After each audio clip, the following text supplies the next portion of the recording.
Hello, ladies and gentlemen. This is Mel Fabregas from The Veritas Show, coming to you with an important news bulletin. There is an absolute media blackout regarding the Gulf of Mexico oil spill. We get hearing of what seem to be unsubstantiated reports. I say unsubstantiated because, aside from the few images of wildlife covered in oil, there is nothing else.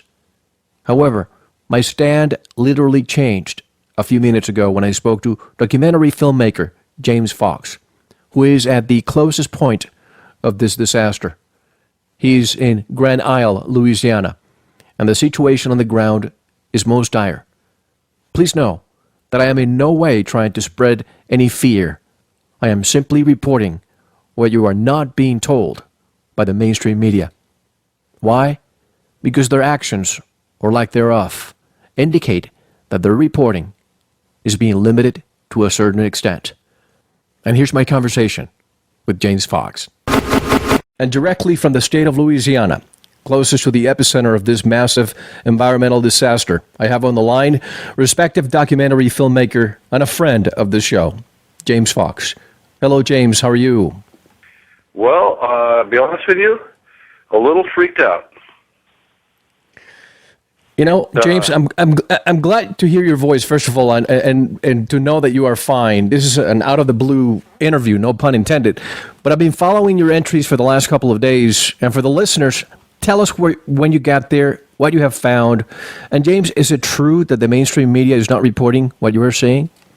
Well, here's what's happening. And I be honest with you, I wouldn't believe it had I not seen it with my own eyes. I arrive.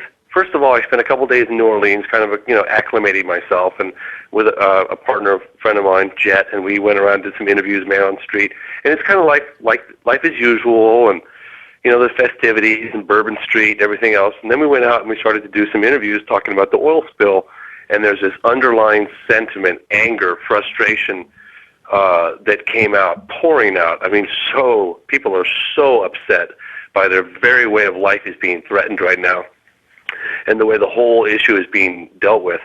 So we do some preliminary investigation. We find, one of the places to go, obviously, is Grand Isle.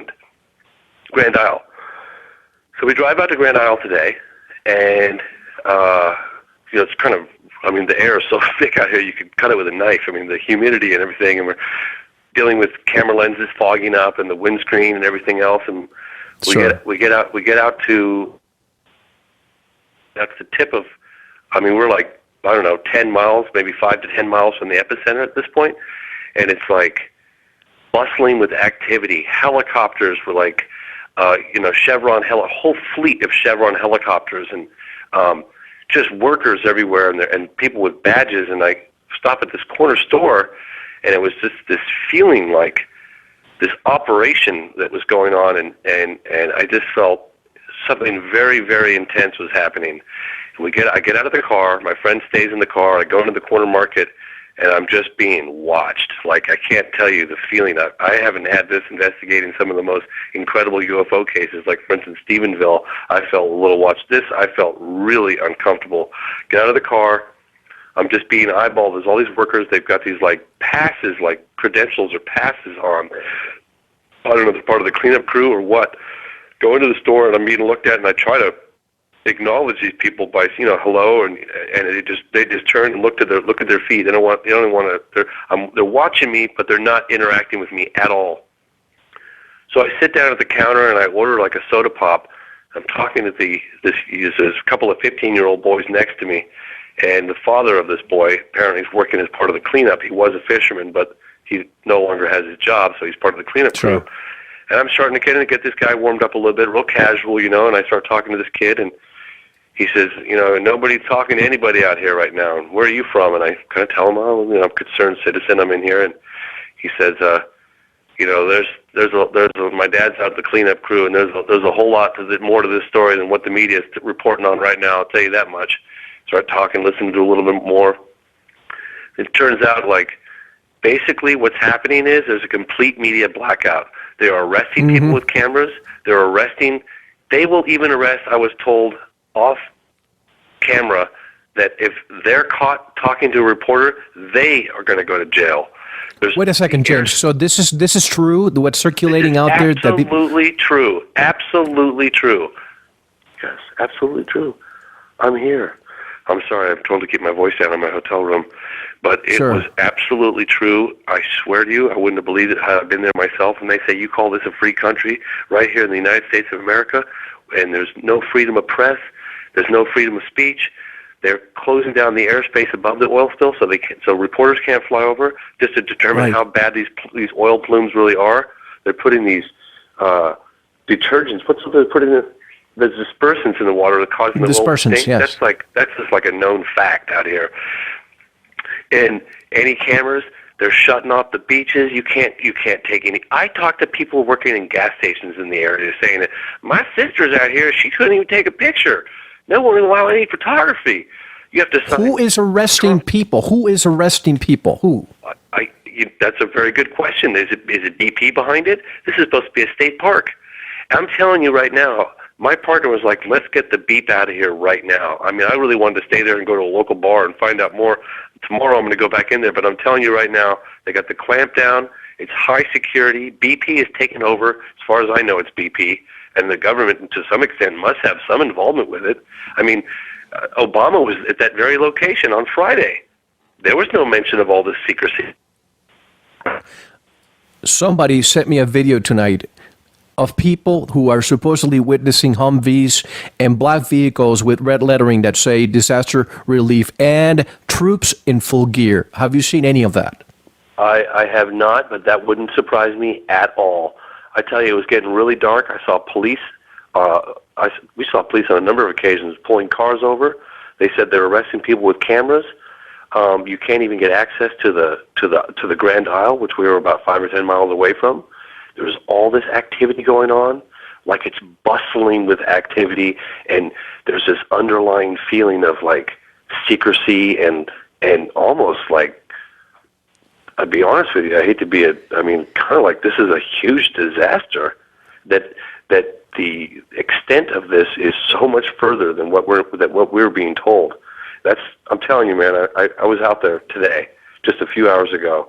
And I'd never seen anything like it. And I wouldn't believe what I'm saying had I not through my eyes. I'm going to investigate it. I'm going to go out there further tomorrow morning and ask a little further, but people are reluctant to talk.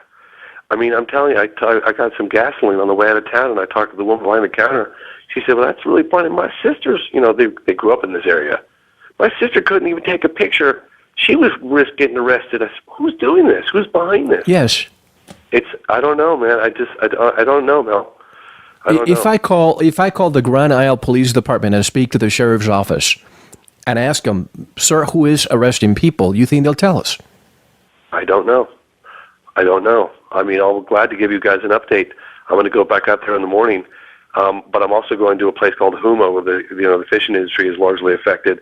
But there is a huge operation. It looks to me as though the oil companies have taken over and they're running things and they're calling the shots. That's what it looks like to me. James, you are a respected documentary filmmaker. You have connections with the mainstream media. Have you been able to approach the mainstream media with what you're finding? I approached them today. I called CNN and I said, got to call me. I got to talk to you guys. And she said, I can't call you right now. I'll call you later. And I'm waiting to get a call from her. But to be honest with you, right now, whether or not I can get someone to come forward, even if they're in disguise, these people are like petrified. Seriously, I've never seen anything quite like it. You investigate UFO stories like Stephenville, Texas, and people reluctantly talking about it. But these people don't even they didn't even want to talk to me about it. They just look down at their feet when I try to interact with them in any way. And I stand out. Anyone from outside that region would stand out, but everyone's highly suspicious, and you're very aware that you're being watched. I can't explain it. I'm trying to articulate what it felt like. It was like I felt like I was being watched everywhere I went. I was being looked at, and as soon as I would turn around, people would look down at their shoes. But they were looking at me, and they were monitoring what I was doing, and it freaked me out. My friend doesn't even want to go. My partner, who's here with me right now, she doesn't want to go back. I'm going to go back tomorrow with or without her, but I don't know what else to say. It's like a complete media blackout. It almost feels as if you're in a town that's under siege and everybody's just getting ready for martial law to be declared. exactly what it felt like. I mean, it's this. I've never